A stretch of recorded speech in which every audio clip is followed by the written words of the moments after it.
পৃথিবীর সবচেয়ে বড় বড় ব্র্যান্ডগুলোর মালিক কারা বলেন তো? পৃথিবীর সবচেয়ে বড় বড় ব্র্যান্ডগুলোর মালিক কারা?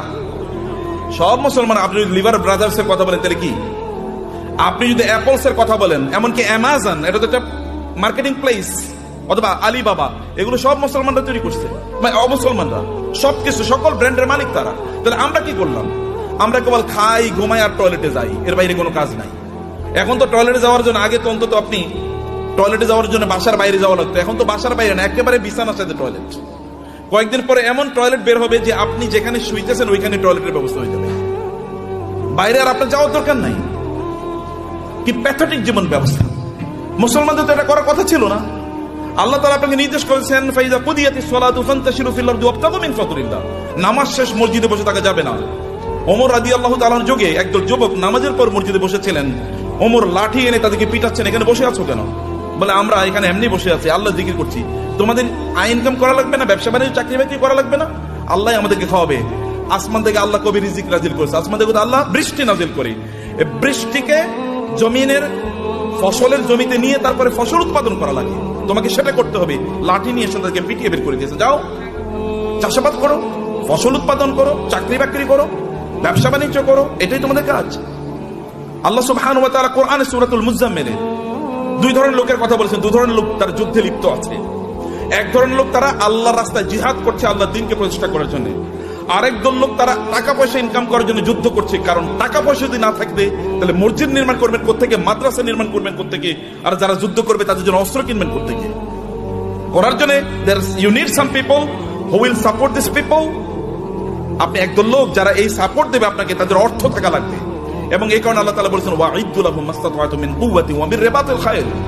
আল্লাহ তাআলা তার রাসূলকে বলেন, আপনি বলে দেন ওরা যেন ঘোড়ার আস্তাবল তৈরি করে, ওরা যেন ঘোড়া প্রোডাকশন যেন হাউস তৈরি করে। ঘোড়া প্রোডাকশন হাউস তৈরি করতে হলে কি লাগবে আপনি জানেন? আপনাকে ফার্ম তৈরি করতে হবে, ঘোড়ার ফার্ম। ঘোড়ার ফার্মে লাগে কি? ঘোড়ার ফার্মে লাগবে তাহলে ঘোড়াকে প্রজনন করার জন্য একটা পদ্ধতি লাগবে, রিপ্রোডাকশন প্রসেস লাগবে, এবং ডাক্তার লাগবে, কারণ এখানে বিভিন্ন ধরনের রোগ তৈরি হবে, রোগের চিকিৎসা করার জন্য। আবার এগুলো কি খাবারের জন্য ব্যবস্থা লাগবে, এগুলো খাবার আসবে কোত্থেকে? আরেকটা ইন্ডাস্ট্রি তৈরি হবে, যেমন এখন ফিশ ইন্ডাস্ট্রি তৈরি হবে। আবার এগুলোকে বিক্রি করার জন্য বাজার তৈরি হবে, মার্কেট প্লেস, বিশাল মার্কেট প্লেস। এবং সেখানে আবার কি ক্রেতা লাগবে, বিক্রেতা লাগবে। সেখানে আপনার ট্রেডার লাগবে, যারা ট্রেডিং করবেন এরকম লোকেরা লাগবে, যারা উৎপাদন করবে তারা লাগবে। আবার এদেরকে লালন পালন করার জন্য এই ঘোড়াগুলো একদল প্রশিক্ষিত লোক লাগবে, যারা সার্ভিসম্যান, যারা সার্ভিস দেবেন। আবার এদেরকে মার্কেটে নিয়ে যাওয়ার জন্য একদল আপনার এজেন্ট লাগবে, অথবা আপনার যেমন এখানে এজেন্সি নিয়ে আপনার কাজ করছেন, এরকম আলাদা কিছু লোকেরা লাগবে যারা এগুলো নিয়ে যাবে এবং এগুলো তারা মার্কেট প্লেসে ব্যবহার করবে। ফলে আপনি যখনই আল্লাহ তাআলা বলেছেন যে আপনি ঘোড়ার আস্তাবল তৈরি করেন, ফার্ম তৈরি করেন, ফার্ম তৈরি করা মানে বিশাল ইন্ডাস্ট্রি তৈরি করা। এবং এই ইন্ডাস্ট্রির কথা মুসলমানরা বুঝেছেন। প্রায় 1200 বছর জুড়ে, রাসূলের আগমনের পর থেকে শুরু করে 1200 বছর জুড়ে গোটা পৃথিবীর সকল প্রায় ইন্ডাস্ট্রির মালিক ছিল মুসলমানরা। অধিকাংশ ব্র্যান্ডের মালিক ছিল মুসলমানরা। কিন্তু আমরা যখন এই ব্র্যান্ড থেকে বের হয়ে গেলাম, যখন আমরা মনে করলাম আমরা ওই যে বৈরাগী জীবন যাপন করলাম, খ্রিস্টানদের মতো বৈরাগী জীবন যাপন করা শুরু করে দিলাম।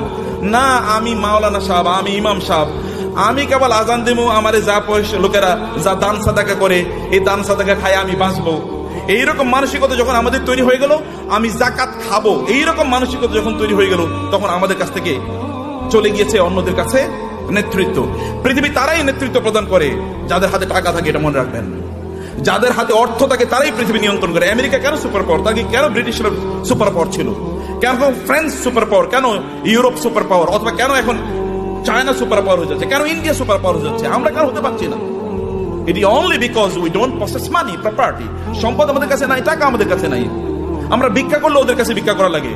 বাংলাদেশের উন্নয়নের জন্য টাকা আসে কোত্থেকে? আমেরিকা থেকে, ইউএস থেকে, অথবা ইউএসএইড দেবে, ইউএন দেবে, অথবা ওয়ার্ল্ড ব্যাংক দেবে ইত্যাদি। ওগুলো কি আমাদেরকে কি দেয়? সাদাকাই তো দেয়, জাকাত। মানে জাকাত হতে বা তারা দেয় না, তারা সাদাকা দেয়, তারা চ্যারিটি করে, তারা দান করে আমাদেরকে। আর দান করা হাত, এই হাতই গোটা পৃথিবী নিয়ন্ত্রণ করবে। যে হাত দান গ্রহণ করে, এই হাত পৃথিবী কোনোদিন নিয়ন্ত্রণ করতে পারে না। আল্লাহ সুবহানাহু ওয়া তাআলা কোরআনে উল্লেখ করেছেন যে আমরা যেন আকিমুস সালাতা আতুজ যাকাতা, নামাজ পড়ো, যাকাত খাও। বুঝেন না আপনারা এখনো? আল্লাহ কি বলেছেন? নামাজ পড়ো, যাকাত খাও, নাকি? কেন বুঝেন না? কথা বলছেন না কেন? আপনার এতগুলো লোক, কোন আওয়াজ নাই। নামাজ পড়ো, যাকাত খাও, নামাজ পড়ো,